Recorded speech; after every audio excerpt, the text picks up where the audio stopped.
Please stand away from the platform edge, especially as trains are entering and leaving the station. My name is Bernie Wagenblast. For many years, I've been a voice that New Yorkers and people around the tri-state area have heard, whether it's been on the radio or it's been on various transit systems, not only the New York City subway, but I'm also the voice on the air train, the monorail at Newark Liberty International Airport, and in South Jersey and Philadelphia. I'm the voice on Patco, which runs between those 2 points. And I've known that I was a girl or a woman all of my life.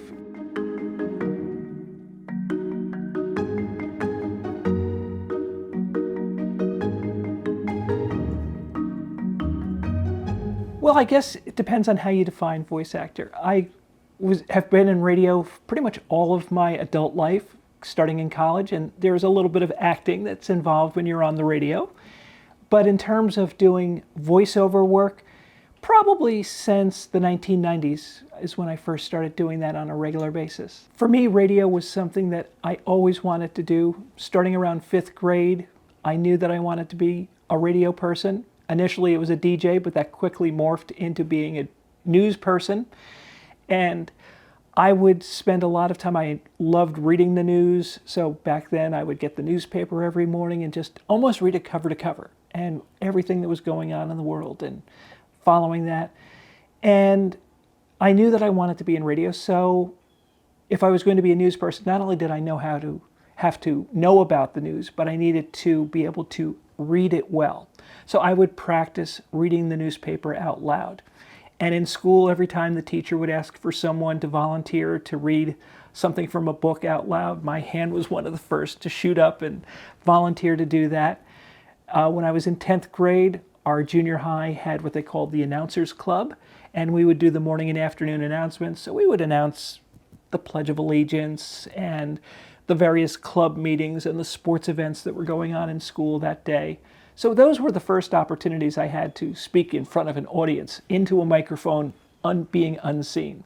And then when I went into college, it was, again, an opportunity to work in a real radio station and get practice being a news person, covering stories.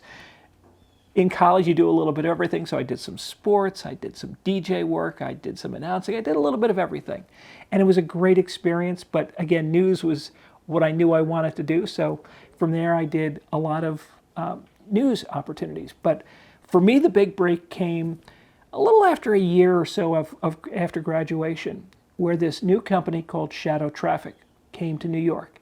And the idea behind Shadow Traffic was they were going to provide traffic reports to most of the radio stations in New York City and around the suburbs. And it was a great opportunity for someone so young, all of us were in our early 20s, to be on the radio in New York, the biggest market in the country. And we were on during what they call drive time, which is morning and afternoon rush hours, when most people are listening to the radio as they drive to and from work. So the exposure was great. I was on 2 of the biggest radio stations in New York City at the time, and it was just a wonderful experience. And you bounced around. So one minute you would be doing a report on a station in New York, then maybe you're doing a suburban station on Long Island or in Connecticut, in New Jersey, and you just did that nonstop for 3.5 hours every morning and every afternoon. I did not realize it at the time, but being a traffic reporter in New York was my introduction to the world of transportation. So after being a traffic reporter for about 5 years, I then ended up working in the transportation profession, primarily in operations and communications. So I worked for a brief time for the New York City Department of Transportation, and then I worked for about a decade at the Port Authority of New York and New Jersey at an agency called Transcom. And Transcom was set up to involve all of the regional transportation agencies in New Jersey, New York, and Connecticut, where we would coordinate and share information among all these agencies. One of the agencies was the MTA. And they knew about my background. I would occasionally do voice work for some of the different agencies. And when this was after I had left the Port Authority, one of the people at the MTA who I knew was in charge of this project for what they were calling countdown clocks that were going to be installed in the various subway stations. and they needed a voice to announce what the countdown clocks were showing. So you had to do literally 1,000 recordings of all different words and short phrases that then would be put together by a computer to announce the various contingencies of how long it might be before a particular train would arrive at that station. So you had to do uptown, downtown, express, local, 1, 2, 3. For the streets, we had to do everything from First all the way up to something like 242nd Street. So all these different types of things that are stored in the computer and then put together by the computer when you hear it in the subway station. Surprisingly, we did almost everything that had to be done way back in 2009 before the system launched. I did one other set of recordings probably, well, it was right before COVID started. So in early 2020, we did some additional recordings, a few dozen, I would say, that we did to cover things that weren't covered in that first batch of recordings. But that was pretty much it. They have everything that they need for those countdown clocks, and that's filled the bill for them.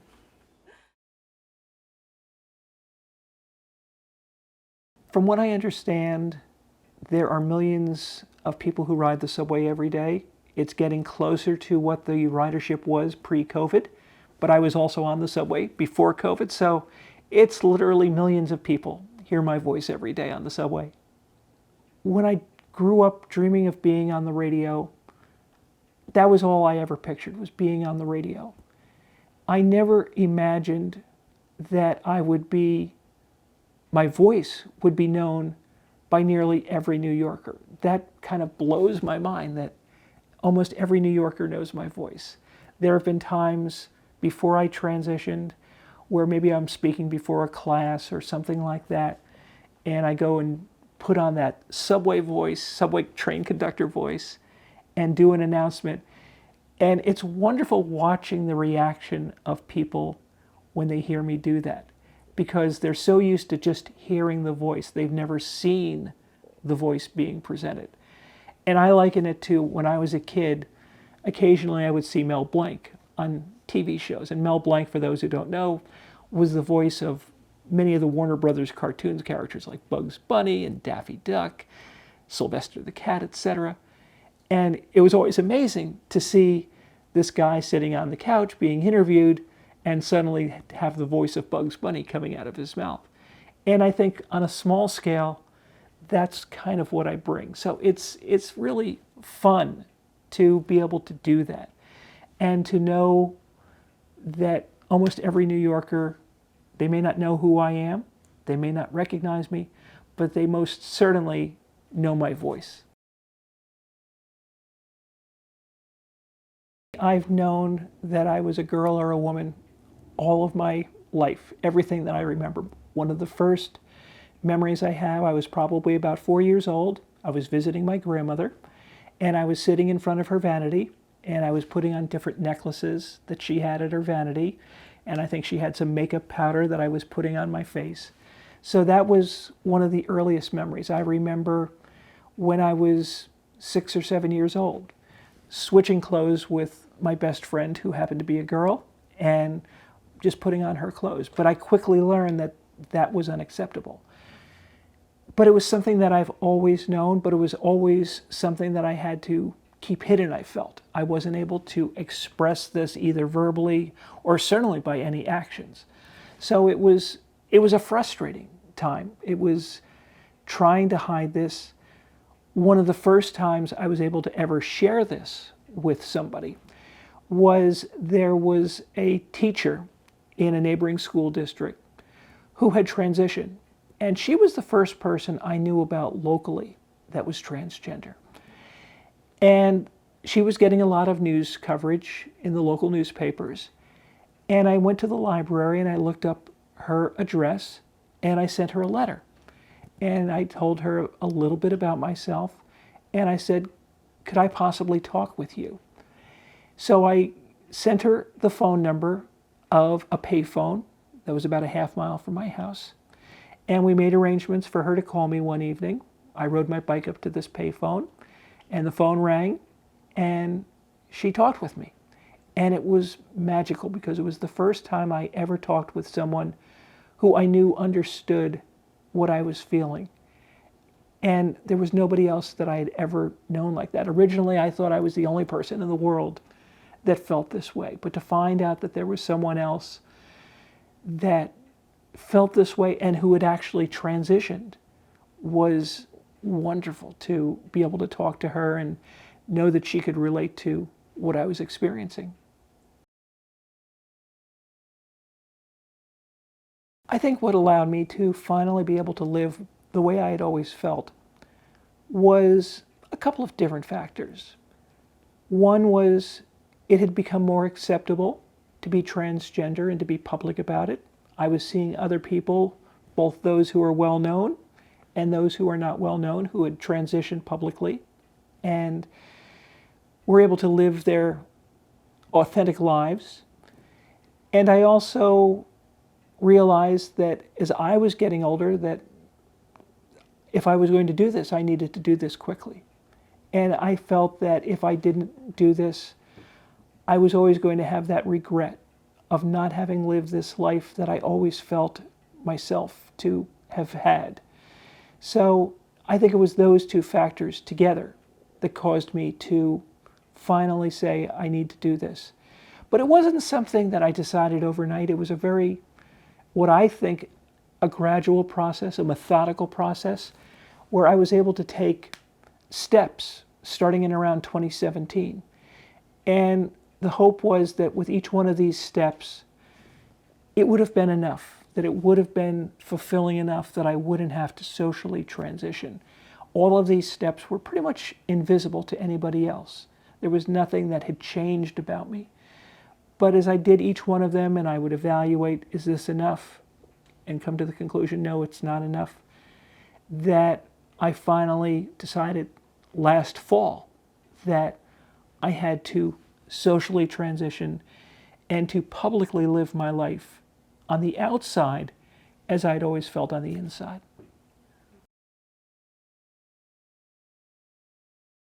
It has been an adventure, is the best way to put it, because that first time of going out in public, dressed as a woman with a wig on, was very scary. I think that's probably true for most trans people. The first time they go out as their authentic selves, they're wondering, how do they look?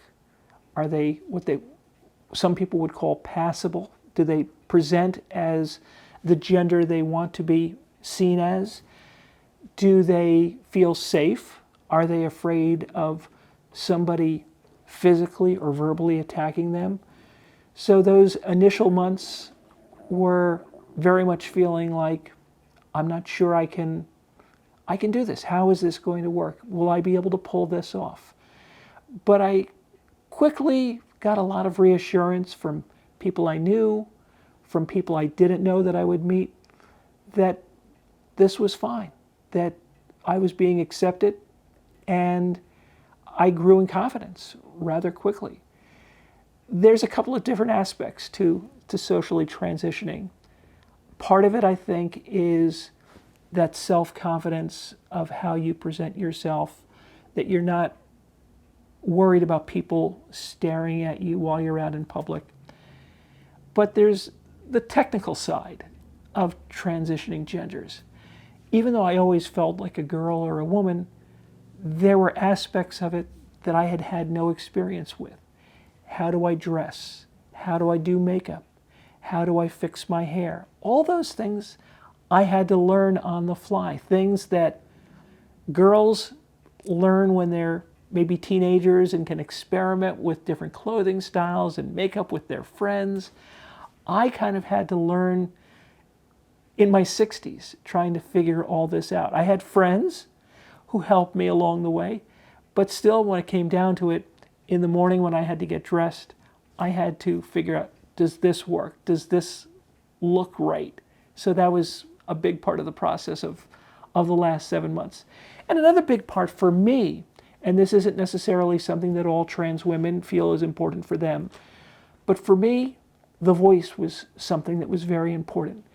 And it's probably one of the most difficult things for an older trans woman to learn, because you have to learn how to readjust the muscles in your throat. How do you raise your larynx? How do you change the resonance from when I did my radio work or voice work? There was this deep chest resonance that I would use. But now I had to move that more into my head and move my voice projected more to the front of my mouth. So all that, you're trying to do all these things at once, and it is a bit intimidating. I think the experience of being a voice actor and using my voice for most of my adult life professionally definitely helped me. Because even though I never did characters as part of my voiceover, with some rare exceptions, I would play around with my voice, manipulate my voice. And so even in private, I might do some characters and try to see what I could do with my voice. So I had probably more awareness than the average person does of how to play around with my voice. But when I listened to some early recordings of when I was trying to do a more feminine voice, I kind of cringe at how bad it was. And it's still not at a point where I feel it's finished. I still have a lot of work to do, but at least I feel as if I'm making progress. So that's been important, as long as I feel as if I'm making progress. But I think being a voice actor definitely has helped me work on this.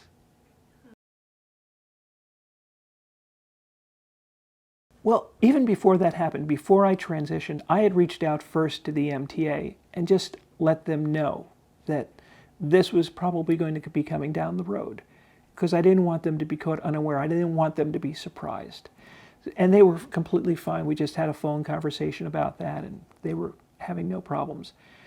But as it became more public that one of the voices of the New York City subway was a trans woman, to see them embrace that just felt so good to me, to see that kind of support. And I've had that across the board from all of my professional relationships, that they've all been supportive of this transition and who I am, and no one has said that we no longer want you to be a part of or associated with us. So those things have felt very good. Perhaps one of the biggest pluses of this transition is that I can be that for other people who are queer, people who are trans in particular, that they can hear that voice. But it also means a lot to me that people who are cis can hear that voice and know that they're hearing a trans woman every day as they're riding on the subway. Nothing has changed about that voice. It's still the same recordings that were recorded back in 2009 that they're hearing. But to know that I'm able to be a part of their everyday lives, and now it's more than just this background sound that is there, that there's a face and a story that is behind that voice. I think that means an awful lot to me, and I hope it means an awful lot to the people who hear it. Yeah. Yes, not necessarily to transition, because that's a decision that every person has to make individually. But I think I hope it will inspire them to feel more comfortable, to know that there's another queer person who's out there, who's a part of everyday New York life, to hear that and to identify with that. And even if they are not out yet, even if it's only something that they know inside themselves, that it gives them a little bit of courage, encouragement, strength, things like that, to go on with their lives and to take their own journey. Because for every queer person, it is a journey. It's not just something you wake up with one morning and know that you're queer or know that you're trans. To help them as they take that individual journey.